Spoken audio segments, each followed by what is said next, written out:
Most of the time in this show we like to look at the coolest inspirations behind some of manga's best ideas, but today I think we should be looking at one of manga's greatest authors of all time. Hey guys, it's Spa Media here, and today we're going to look at the master of horror, Junji Ito. He went from being a dental technician to a manga artist in the 90s, basically from creepy to creepy. Then he started working with Kenzo Umezu, but this was just his hobby phase. Soon he was recognised as an artist when he submitted a piece to Gekken Halloween in 1987, but in the mid-90s he was able to leave his job as a dental technician and work as a manga artist full-time. This is when shit got real. He's had massive success with stories like Tomi, which was his first published series, Uzumaki and Gyu, all masterpieces in their own right, but he's also proven popular with some of his short stories, especially in the creepypasta community. For example, The Enigma of Amigara Fault, and an unprecedented amount of his work has been adapted into films in Japan. But what led to this success? Well, I have a few ideas.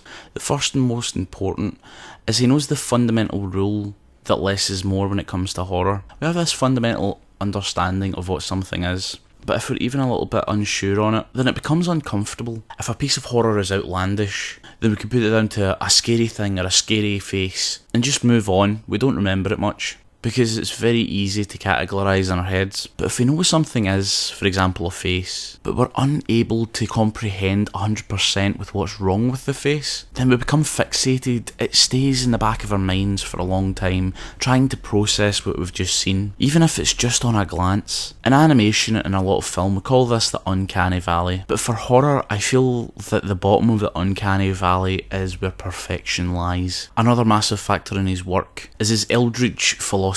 You see, he was very clearly inspired by the works of H.P. Lovecraft and the like, where he used words like abominable, unfathomable to describe his monsters rather than actually describing them.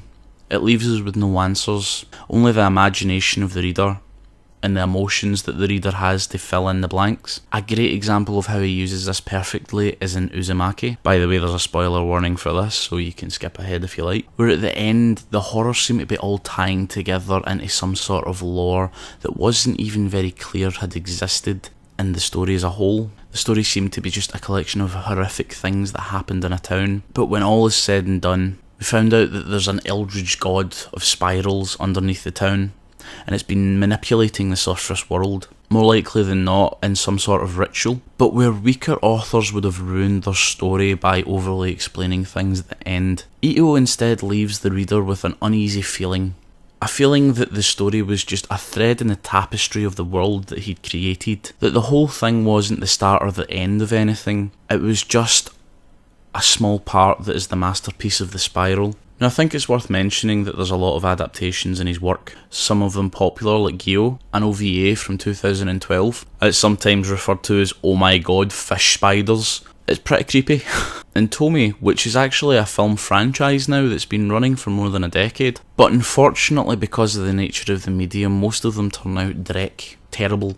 You see, Ito is also a master of the page turner. He uses the comic medium to full potential, often using the turning of a page as part of the experience. For example, he'll have the reaction to something on the last panel of a page, giving the reader a chance to build up to a big scare. It allows the reader to be involved in the experience, and I feel that it's something that films just can't pull off, because one way or another the scare is coming. Now, usually in each issue of his comics, he'll use a double page to emphasise something at least once. It's usually the reveal of something or to add scale, but films tend to achieve this on a hit or miss basis, and when you consider the actual budget of a Japanese horror film, it tends to be very low, and that can really hold it back when you're trying to achieve something. Now, whether you've actually came into contact with any of his title pieces, you might know his name from the credits of a certain demo game. Junji Ito was one of the lead designers for PT, so if you were ever kept up at night from the trailer or the game itself, you can thank him for his ideas for that sleepless night. But whether you want to develop a primal phobia of slugs, balloons, spirals, holes, or even house cats, you just have to give a Junji Ito novel a read, and I guarantee you cannot do any better this Halloween. But I think that's where I'll leave it. Don't forget to give a like or subscribe, it really helps the channel grow. If you'd like to have a chat, don't forget to add me on Facebook or Twitter, and I'll see you guys next time.